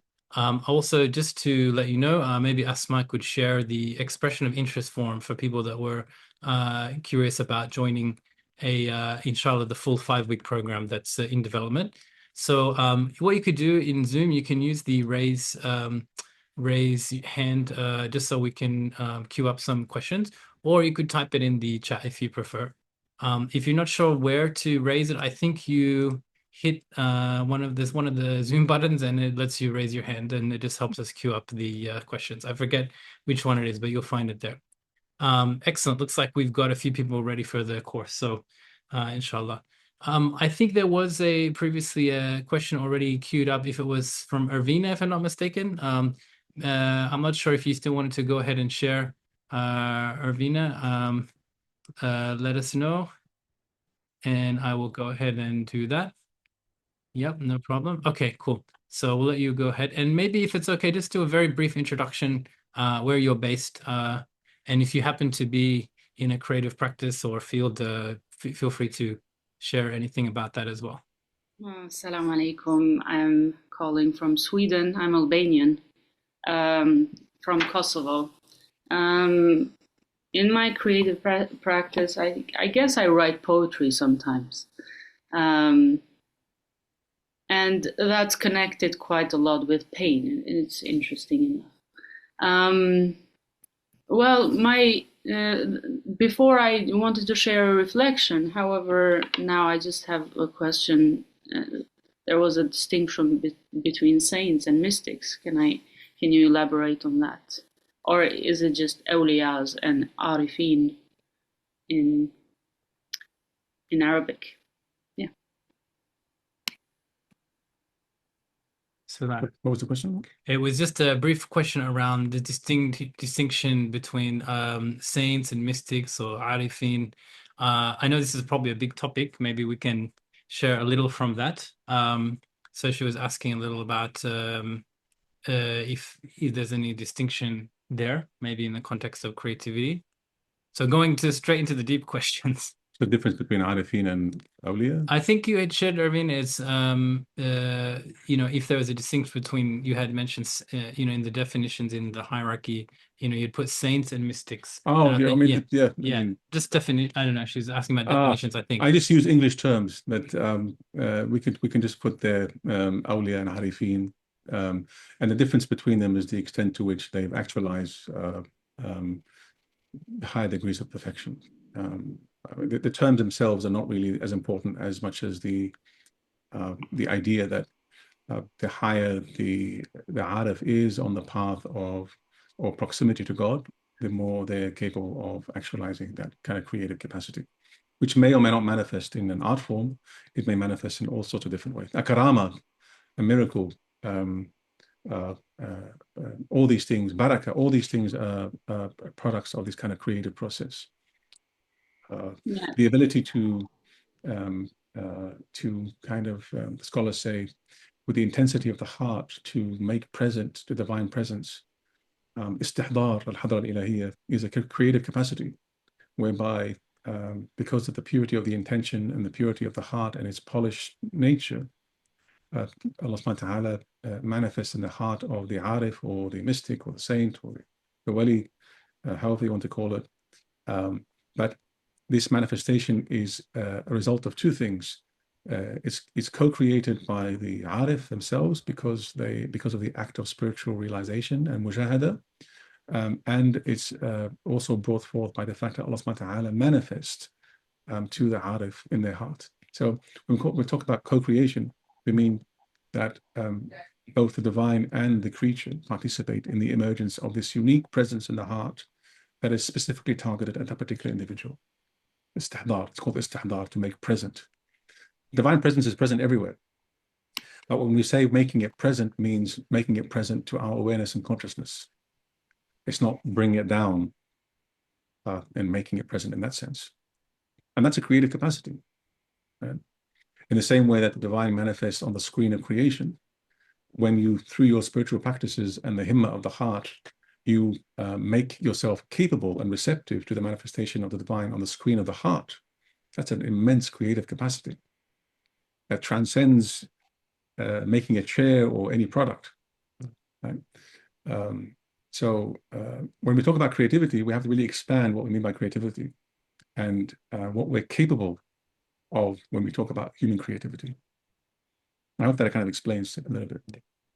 Alhamdulillah, deep question, and thank you for sharing.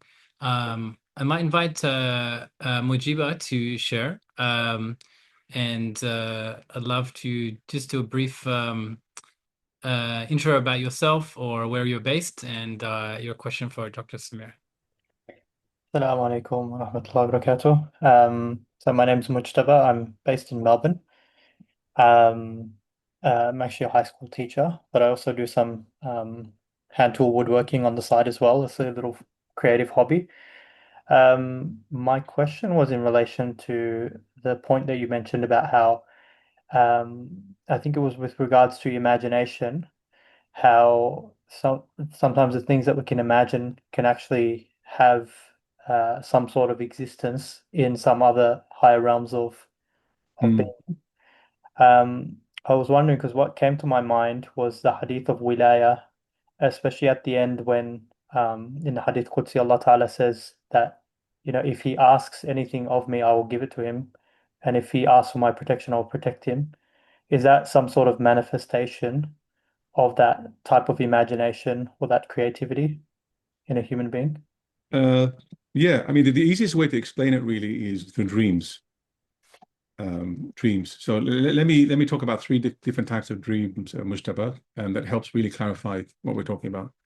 In Islamic tradition, there are three types of dreams. There's a lower dreams, and middle dreams, and the highest dreams. The highest dreams are called vision, bushra, ru'ya haq.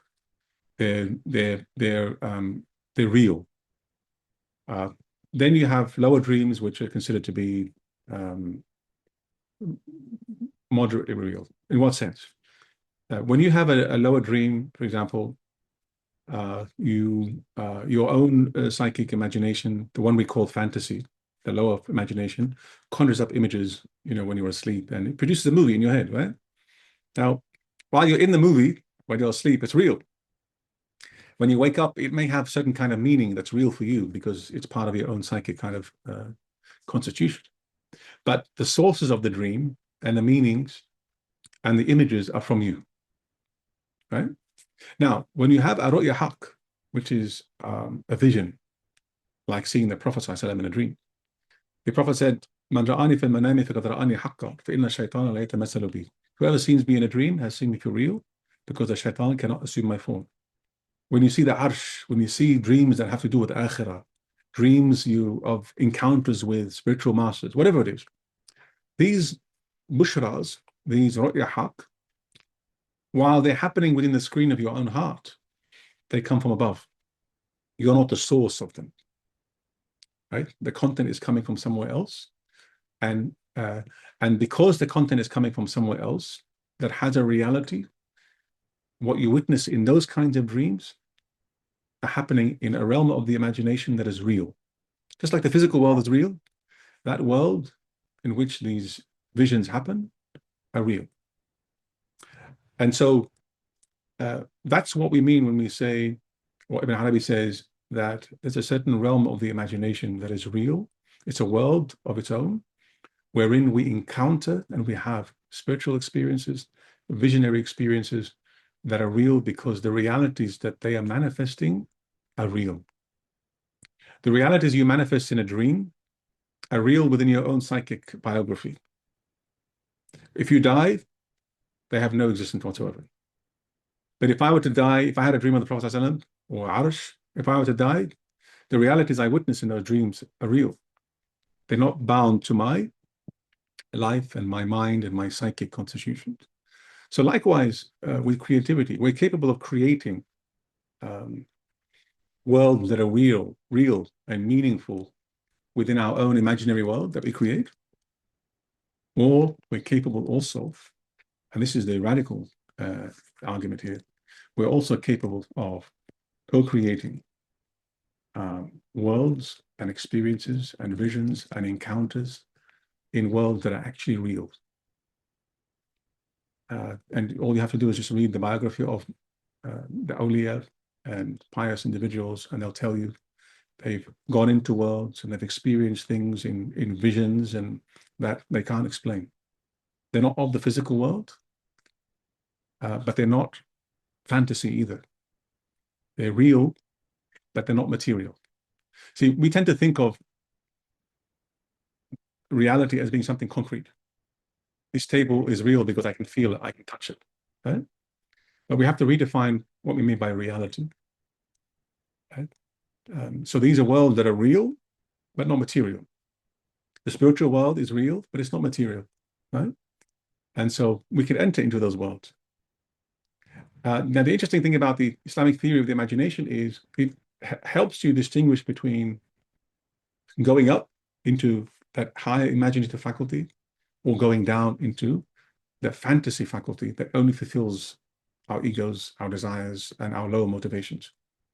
Spiritual practice allows you to kind of refine yourself, access that higher faculty, and avoid succumbing to that lower creative faculties. Now, at face value, they look the same because they're functioning in the same way. Imagination functions in the same way, right? It brings together images or things and reconfigures them in a new way, right? You can do that at the level of fantasy, or you can do that at the level of higher realities, right? The process, the way imagination works is the same. But the reality of the worlds produced are very, very different. And so there was one question in the chat. Human beings are capable of using this God-given gift and do violence. I mean, people, sadistic people create and produce very creative ways of torturing other human beings. It's a very bad manifestation of creativity, but it's creative nonetheless, right? So within the margin of freedom or the margin of what God has given us the ability to do within our space, we're capable of either using it in this way or using it in this way. And that's where the moral responsibility comes and why it's so important.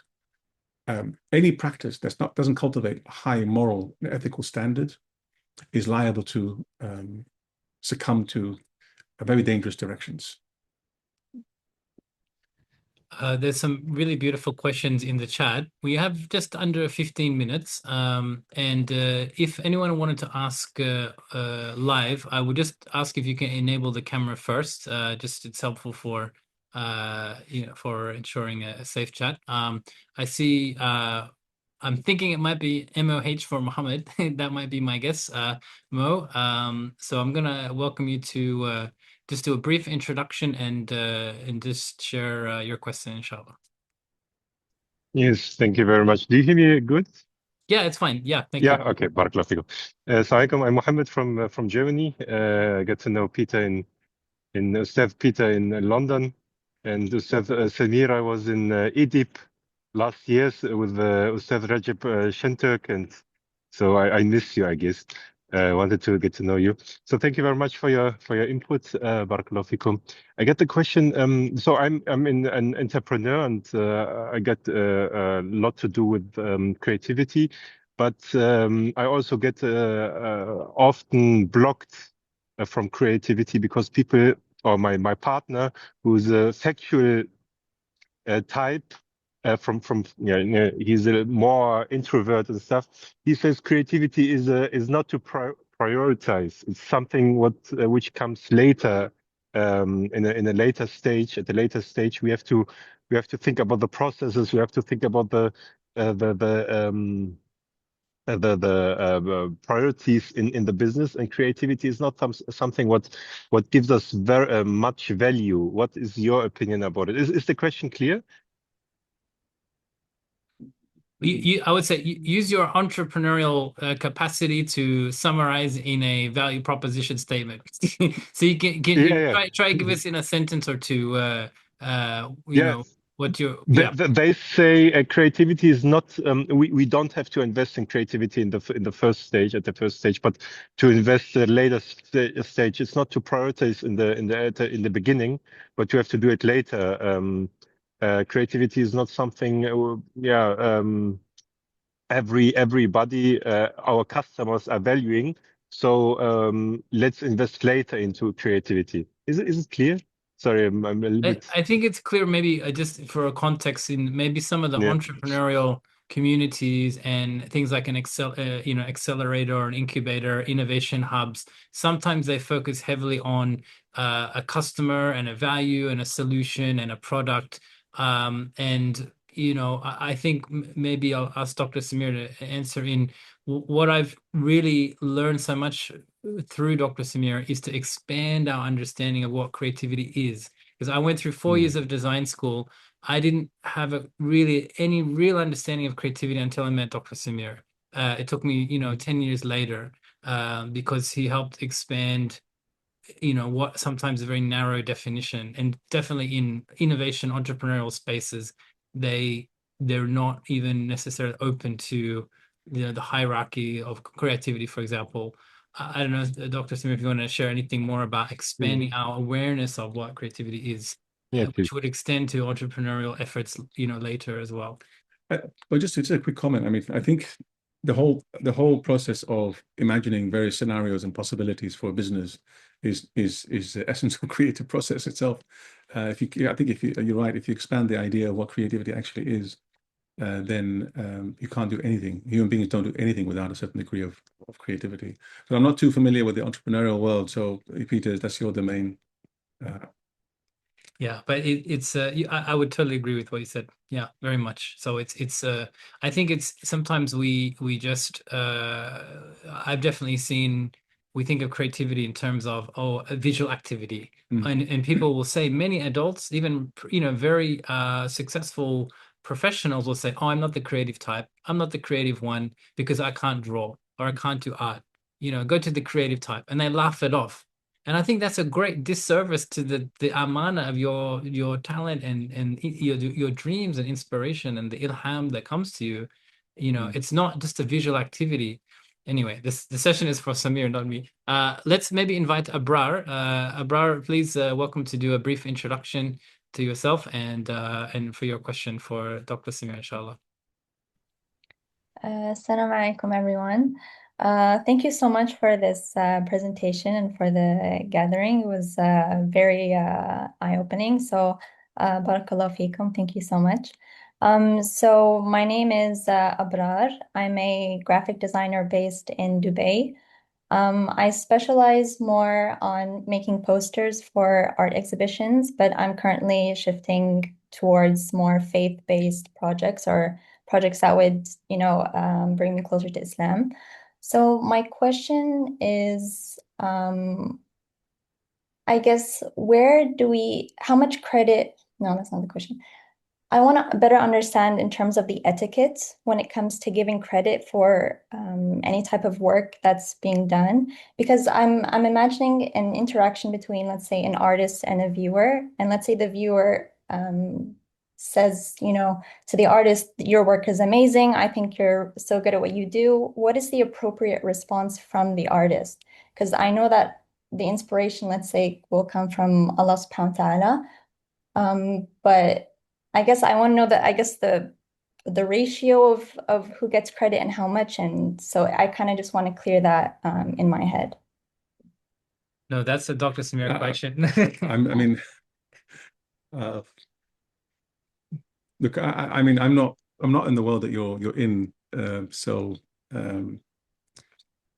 I think, well, I don't know. I have to think about it. Well, I'll share that it's a great question. I think the fact that you're already asking that is very healthy.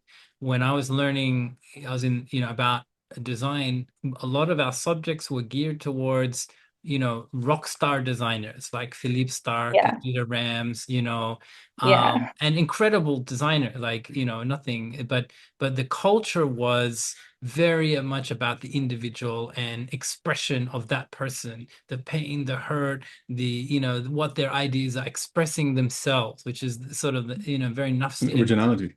Yeah, that's right. You know, and I just, that my signature. Whereas when I visited, you know, a mosque for the first time, it was breathtaking. I had no idea who the calligrapher was, who had designed that kind of form, the shapes, because it wasn't about the individual or the architect, you know, it was about the creator, and you were invited to something higher. And you know, even I learned from Dr. Samir, understanding, at least my entry-level understanding of khayal, is that when I was in churches growing up briefly, I would see a form, a painting, a sculpture, and it was by an artist, right? And it was telling a story about the divine, for example. But when I visited masjids and beautiful places like the Alhambra Palace or the Blue Mosque, there's no form and specific image or person or artist. It's you're invited to contemplate the mosaic tiling. You have to you participate in the co-imagination of what is that beautiful, intangible, but very present divine language. So Dr. Samir has been my teacher, and I'm still at level 1, but I think for contemporary graphic designers, digital designers, entrepreneurs, we would do well to reflect on the approach of the past in acknowledging you know, where we get our talent and inspiration. But we also need to, if we're building a sustainable business, you know, we can also share our work, but not claiming that you know, we deserve all of that credit as if we're a rock star designer, you know. Sorry, I feel like no. I think there's a wider issue behind many of these questions. So we're talking about creativity, we're talking about imagination, but we're in a different world. We're operating in a very different kind of business culture and design culture, and things will be would operate very differently. There's nothing wrong with claiming originality for your work, because according to many scholars, the fact that we attribute work to ourselves, even, and this is one of the interesting things about learning about the divine names, even things that seem to appear as negative, like I'm claiming this thing to me, so my I and my ego can claim originality. That's actually derived from a divine attribute. The fact that we want to be singular, unique individuals is because we participate in the divine attribute of where God is a unique being, the likes of which there is nothing. Right? So, but the problem is when you manifest certain attributes excessively, too much, without balance from other attributes, as a finite creature, it appears as a monstrosity. Yeah, let me give you an example. Imam Ghazali, in his many of his books in Ihya al-Din, says that what is it that drives a person to become a tyrant? To want to control everyone and everything. At the source of that desire to be singular and unique and have everything under your sway and control is actually a divine attribute. But when it's manifest in a finite creature, without it being balanced by attribute of other attributes of rahmah and compassion and etc., that singular one-sided manifestation appears refracted within the prism of that finite individual as a monstrosity. But initially it isn't. The asl of it, the root of it, is not. Right? So how do human beings exercise control? Well, I can't exercise control over the stars and the planets and the world around me. So Imam al-Ghazali says, so we project that need to control and be singularly unique and encompass everything in two domains, the realm of knowledge and control over other human beings. Right? Everyone wants to know more. Everyone wants to appear to know more and to know a lot, right? It's one of the things that all human beings, why? Because it's actually an echo of a divine name that wants to manifest, but if it's not fulfilled, it appears as ignorance and arrogance in a finite individual. You see what I'm trying to say? Sometimes a good divine name, all the good divine names, refracted through the prism of a finite individual who's not manifesting the attribute properly, appears very negatively. So your desire to be original is not necessarily a negative thing. Right?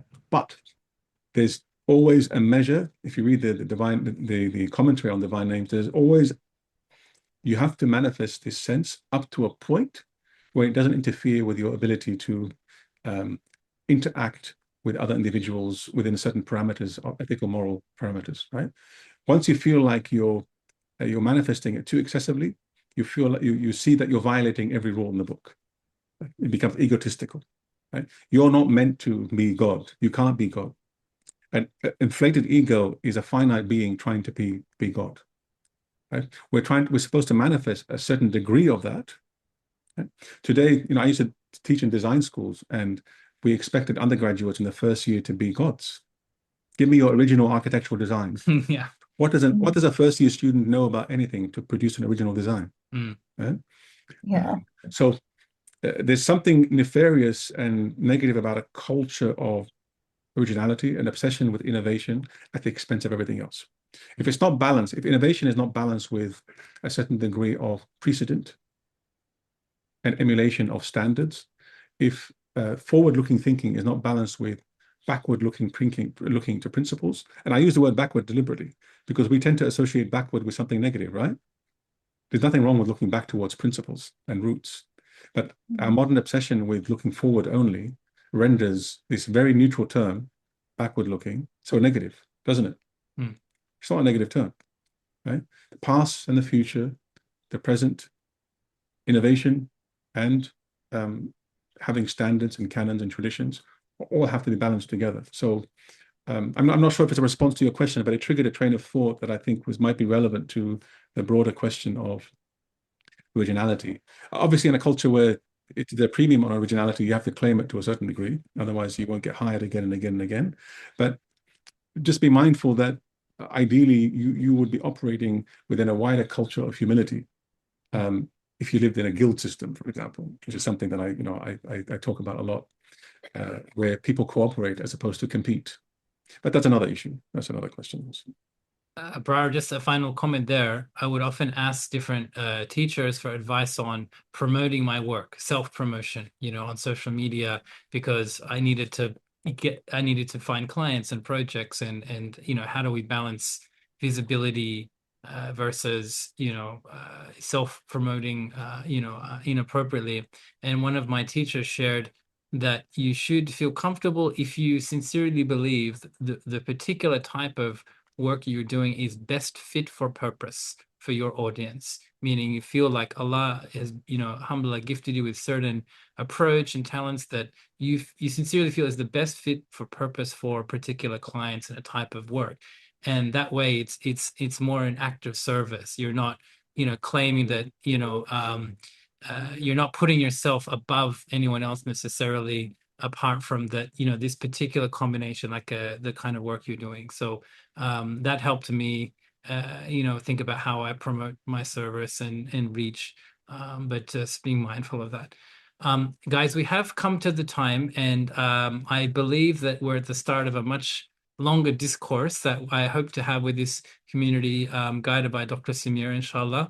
And we hope to see you all and welcome you to the longer 5-week program for the Heart of Creativity, once we establish some dates, and we might do a bit of a poll and research should those express interest when might be the right time period for that in the coming months, inshallah. I know there's more questions. There's a lot in the chat. We had a lot of people trying to get into the session earlier as well.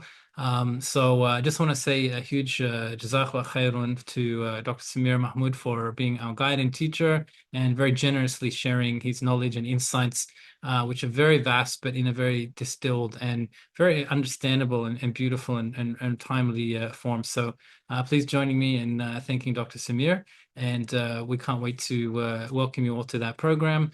We've got our newsletter, we've got our WhatsApp community, we have a circle platform, we have our socials. We have lots of ways to stay in touch. We hope you will be in one of those.